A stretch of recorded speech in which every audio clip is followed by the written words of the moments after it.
नमस्कार।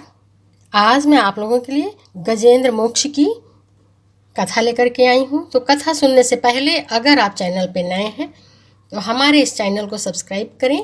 कथा सुनने के बाद हमारी इस वीडियो को लाइक करें, शेयर करें और कमेंट्स में जय श्री हरि विष्णु भगवान लिखना न भूलें। परम पिता परमात्मा आपके सभी कष्टों को हर लें। इसी सद्भावना के साथ कथा सुनते हैं। अति प्राचीन काल की बात है कि द्राविड़ देश में एक पांड्य वंशी राजा राज्य करते थे। उनका नाम था इंद्रधुम्न। वे भगवान की आराधना में अपना समय अधिक से अधिक व्यतीत करते थे।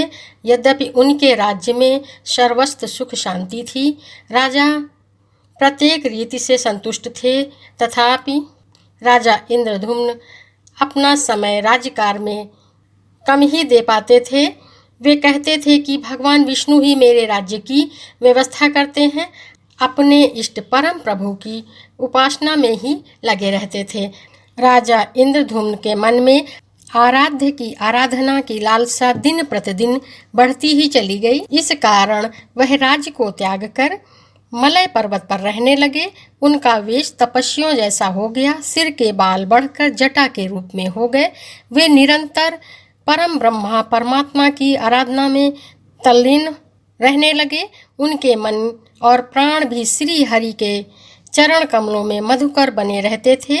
इसके अतिरिक्त उन्हें जगत की कोई वस्तु नहीं सुहाती थी। उन्हें राज्यकोष, प्रजा तथा पत्नी आदि किसी प्राणी या पदार्थ की स्मृति ही नहीं होती थी।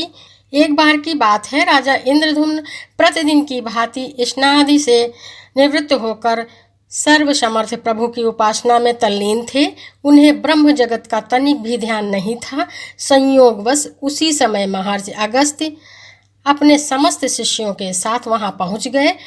लेकिन राजा इंद्रधुम्न ने ना उनके पैर छुए, ना उनका स्वागत किया और वह राजा अपने परम प्रभु के ध्यान में निमग्न थे। इससे महर्षि अगस्त्य कुपित हो गए। उन्होंने इंद्रधुम्न को श्राप दिया कि इस राजा ने गुरुजनों से शिक्षा नहीं ग्रहण की और अभिमानवश परोपकार से निवृत्त होकर मनमानी कर रहा है। ऋषियों का अपमान करने वाला यह राजा हाथी के समान जड़ बुद्धि है, इसलिए इसे घोर अज्ञानमयी हाथी की योनि प्राप्त हो। महर्षि अगस्त्य भगवत इंद्रधुम्न को यह श्राप देकर चले गए। राजा इंद्रधुम्न ने श्री भगवान का मंगलमय विधान समझकर प्रभु के चरणों में सिर रख दिया। क्षीररब्दि में 10 सहस्त्र योजन लंबा चौड़ा और ऊंचा त्रिकूट नामक पर्वत था। वह पर्वत अत्यंत सुंदर एवं श्रेष्ठ था। उस त्रिकूट पर्वत की तराई में ऋतु नामक भगवान वरुण का क्रीड़ा का आनंद था। उसके चारों ओर दिव्य वृक्ष सुशोभित थे। वे वृक्ष सदा पुष्पों और फलों से लदे रहते थे। इसी क्रीड़ा का आनंद ऋतुमान के समीप पर्वत श्रेष्ठ त्रिकूट के गहन वन में हथनियों के साथ अत्यंत शक्तिशाली और अमित पराक्रमी गजेंद्र रहता था। एक बार की बात है, गजेंद्र अपने साथियों सहित प्यास की तीव्रता से व्याकुल हो गया। वह कमल की गंध से सुगंधित वायु को सूंघकर एक चिंता आकर्षक विशाल सरोवर के तट पर जा पहुंचा। गजेंद्र ने उस सरोवर के निर्मल शीतल और मीठे जल में प्रवेश किया। पहले तो उसने जल पीकर अपनी तृष्णा बुझाई, फिर जल में स्नान कर अपना श्रम दूर किया।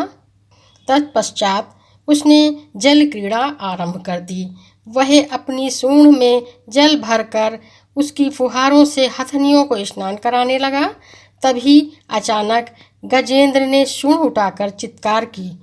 पता नहीं किधर से एक मगर ने उसका पैर पकड़ लिया था।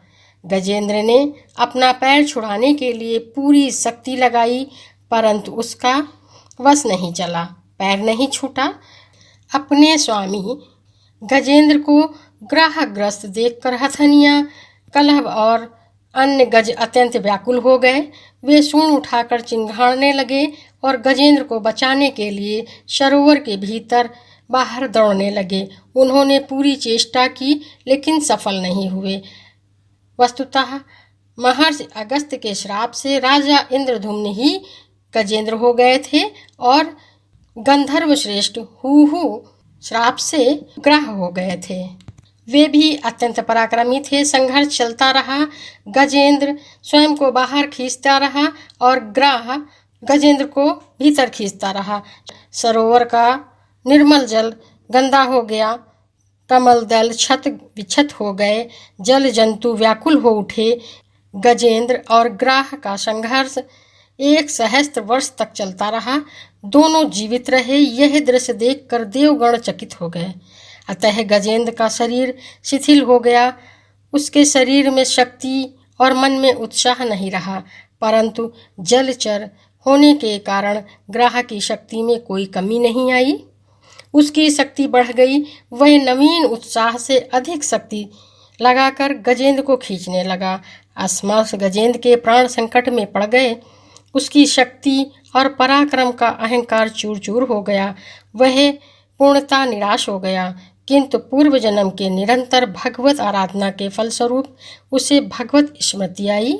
उसने निश्चय किया कि मैं कराल काल के भय से चराचर प्राणियों के शरण सर्वसमर्थ प्रभु की शरण में ग्रहण करता हूँ।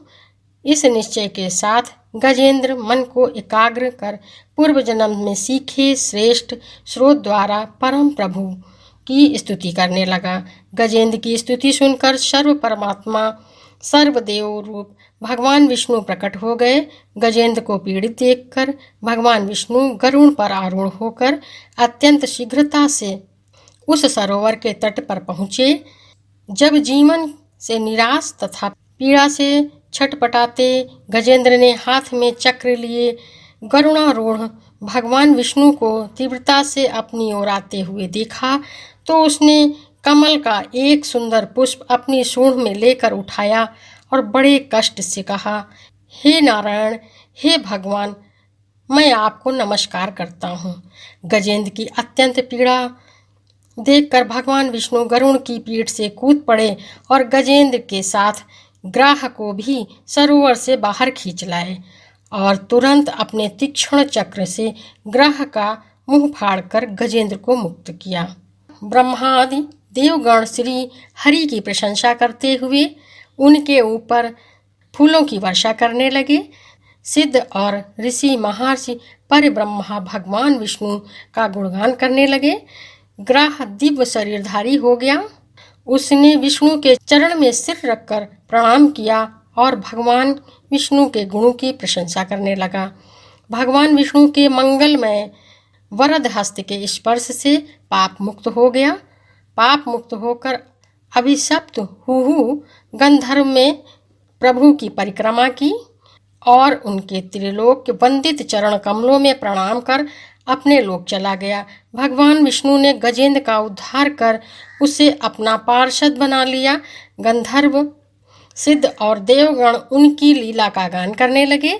गजेंद्र की स्तुति से प्रसन्न होकर भगवान विष्णु ने सबके समक्ष कहा कि हे मेरे प्यारे गजेंद्र, जो लोग ब्रह्म मुहूर्त में उठकर तुम्हारी की हुई स्तुति से मेरा स्तुमन करेंगे, मैं मृत्यु के समय निर्मल बुद्धि का दान करूंगा। यह कहकर भगवान विष्णु ने पार्षद रूप गजेंद्र को गरुड़ा आरूढ़ होकर अपने दिव्य धाम को चले गए। इस तरह से गजेंद्र मोक्ष की यह कथा समाप्त होती है। बोलो भगवान विष्णु की जय। और जाते जाते चैनल को सब्सक्राइब कर दें, वीडियो को लाइक कर दें, शेयर कर दें और कमेंट्स में जय श्री हरि विष्णु भगवान लिखना ना भूलें। और एक बार प्रेम से बोलें, जय श्री कृष्णा, राधे राधे।